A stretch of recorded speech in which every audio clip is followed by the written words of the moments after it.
Hey guys, welcome back. As always, my name is Lazar, and today we're going to be talking about Hunter Munitions, one of the most powerful primary mods in the game. What makes it so good and why it's so special.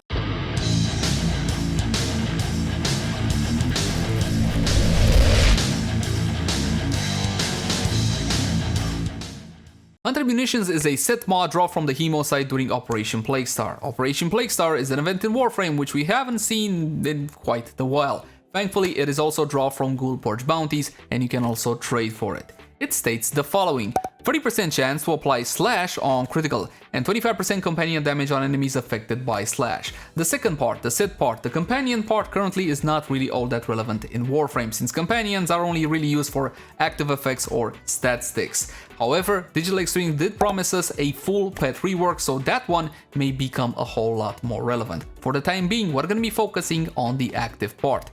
And straight from the text, it creates a bit of confusion because you're going to say 30% chance to apply slash on critical, but you see, slash is the physical damage type, bleed is the effect it actually applies. Let's take the example of this fantastic old school weapon, the Synapse. It's a high critical chance primary weapon. This one by default is dealing 39% base critical chance with a 2.7x critical multiplier. Keep that one in mind because the bleed damage does depend on your critical multiplier, or better said, it scales off of it. It also scales off of base damage, but more on that later. So if I am to put Hunter Munitions on this puppy right here, I'm gonna be having a 39% chance to crit, and then on a crit, I got that 30% chance to apply a bleed effect to my target. The weapon by itself deals corrosive damage and that's it. Hold on, if the weapon deals corrosive damage and that's it, can I slash? Of course you can, because you see, this is one of the beauties of this mod. It doesn't care about anything whatsoever except one thing. Can you crit with your primary weapon that you have the mod equipped? If you can, then it's gonna be applying that bleed status effect. If I am to apply slash to the weapon, let's say something like Fang Fusillade with 120% slash, you will see it does not appear in the weapon modding screen, unlike elementals. If the IPS is not already on the weapon, you cannot mod for it, unlike elementals. Let's say cold damage, prime cryo rounds, boom, now I have cold on the weapon. If I am to hit some targets with Hunter Munitions right now on my Synapse, tell me, my friends, what kind of damage am I dealing to my targets right now? The contact damage and the damage over time. The contact damage I'm dealing from the Synapse is exclusively corrosive damage. There is no slash to speak of. However, the damage over time I am dealing is called cinematic damage, and it's dealt by that bleed effect that you see on top of your targets. It can stack up to more than 10, but only 10 are displayed just to save some resources or some performance on the server side. Now, that might sound a little bit confusing, so let's talk more about bleed damage. Slash is one of the free physical types in Warframe, and it does suffer a damage reduction to armor. However, the damage from its corresponding status effect, aka bleed, does not, since it deals this cinematic damage rather than slash.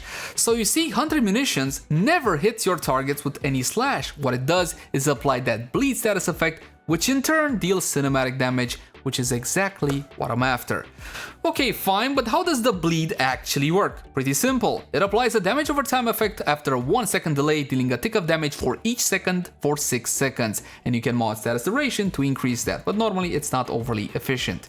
Interesting, but if I am to calculate the slash proc damage tick, how exactly am I gonna go about it? You gotta be a bit careful, because you see that modded base damage calculation you use for damage over time is not the same as normal damage calculation, ignoring physical and elemental damage bonuses. One more time, ignoring physical and elemental damage bonuses. So when you mod, if I'm gonna be modding for some elementals, that's not really gonna help me in this aspect. The slash proc damage per tick is 0.35 times modded base damage times 1 plus faction damage bonus times additional multipliers. And additional multipliers can be something like a zone multiplier, like a headshot, or the critical multiplier of your weapon. When it comes to critical weapons, you gotta go for headshots. That's an entirely different story. Link to the cards right now for a full and detailed guide on critical chance and critical multiplier. For the time being, just go for a headshot. Now in the calculation you see modded base damage, and it's important for you to understand what modded base damage actually is. It's base damage times 1 plus base damage bonuses times 1 plus faction damage bonuses. Hold on a bloody second, if I overlap the two, faction damage bonuses appears twice. God damn it. This is the reason why a whole lot of Tenno push and urge for us to use faction multipliers. This is the reason. Have you heard it applies twice? Have you heard it double dips? This is basically the reason why, and this is why faction mods are extremely powerful when it comes to builds that focus around damage over time effects from bleed and not only. Now there's one more key piece of information that you need to know about Hunter Munitions. It cannot produce multiple procs in a single instance of damage alongside force slash from sources such as internal bleeding. We never mod internal bleeding and Hunter Munitions because one will be cancelling out the other. It's best to think of it like that. However, it can slash status applied from the weapon's innate status chance. So essentially you can get a benefit from Hunter Munitions, and if the weapon has slash and a good status chance, you can benefit from that one as well. Now that I know all that, let's hit a target to see, do I know what's going on? Can I analyze the damage on my target? I'm gonna be hitting it with the Synapse. What kind of damage am I dealing? Strictly corrosive. However, the target is also taking damage from that bleed effect caused by Hunter Munitions, and that is cinematic damage. Each tick lasts for 6 seconds, 1 damage every tick. And right now, well, let's just say it's not really doing a whole lot of damage. Per tick, I'm looking at about 19 damage. Not overly fantastic for the fabled cinematic damage. How can I increase that? Well, I do have the formula. I know how to increase that tick damage. So one way I can increase it is engage these special multipliers. In our case, right now, what I can do is switch to headshots. Oh, that's a difference. 137 instead of 19. You see, my friends, that location-based multiplier is fantastic. And again, I urge you to check out my full and detailed build guide on critical chance and critical multipliers, because that's where you need to talk about location-based multipliers. Fantastic, yes, but if I'm to mod the weapon to get even more out of that fantastic, what they call it, cinematic damage, well, what am I gonna do? I know, I'm gonna be modding some 60-60 mods. Everybody use that. Let's say radiation, so I can have an advantage versus alloy armor, aka bombards. Let's go with high voltage and a little bit of heat through thermite rounds. Boom, on the weapon right now, I have radiation, corrosive, and Hunter Munitions to get me that slash. I wonder what will happen now. These guys have ferrite armor. I am dealing more damage, fantastic, but my damage over time effects? What? Still stuck at 19? What gives? Have you forgotten? The slash damage tick is not affected by elemental bonuses, so if I want that to go up, what do I need to mod? Base damage and especially faction damage. So let's try that one. A little bit of flat damage with serration, and now my tick damage should be getting a significant boost. Oh, look at that, so much more damage, fantastic. And my damage over time, or my cinematic damage from that bleed, also got a magnificent bump to 51. Super, great.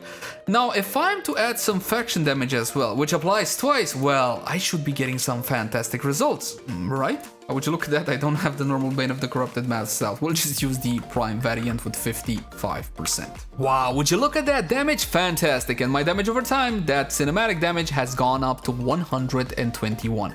Fan-freaking-tastic. It is the Prime mod, however. That said, if I wanted to go even higher, I should go for some vital damage. Undoubtedly, you heard about slash and vital. Hold on, Leyzar. Vital, isn't that elemental? According to the calculation, you're not supposed to get a damage benefit. Well, you see, I'm not supposed to, but I am. Prime rounds and malignant force. If you take a look at the damage now, you will see an absolutely humongoid difference, because vital is fantastic. Essentially, I am destroying these targets from the contact damage alone. The procs from bleed didn't really even get a chance to tick, but if I slow down a little bit, you will see that the damage has gone sky high. 272 with 1 slash proc on the target and 2 vital procs. Let's try that one more time. 2 vital procs and a single slash 152, because you see there's a bit of inconsistency here. Hold on, why aren't your slashes more consistent like they were earlier? Did you go for a headshot or something? You see, the damage that you're gonna be getting from your slash will now be dependent on the number of vital procs currently affecting the target, and you can have up to 10. That doesn't make any sense. I don't understand. I thought that elementals shouldn't really have an effect on the damage of the tick. And that is true, but the answer lies in how vital actually works. The status effect of vital damage is called virus, and I'm willing to bet that the icon now makes a whole lot more sense. It amplifies the damage to the health of the affected target by 100% for 6 seconds. Subsequent procs add 25% increased damage to the health up to 325% in total after 10 stacks, with each proc having their own duration. This effect will work even when the health is protected by armor, much like some other proc we know. You see, for status effects that apply damage over time, for example toxin or heat on an our case bleed, the damage dealt by the proc throughout its duration is calculated based on whether or not a vital proc is active when the damage over time tick deals damage. And that's pretty much gonna do it. You now know everything that you need to about Hunter Munitions, but let's do a short recap. Why is Hunter Munitions powerful? It's powerful because it applies the bleed status effect to your target without caring about the weapon status chance or status elements. Furthermore, while bleed may be attributed to slash damage, Hunter Munitions never hits your targets with slash, and the bleed status effect doesn't care about the target's armor and instead is dealing cinematic damage that receives huge bonuses from faction multipliers and virus, which is the proc of vital damage. And that's it! I hope this was useful. I'll catch you in the next one. Oh, and subscribe to TechStar where I do not this, like tech things. Bye.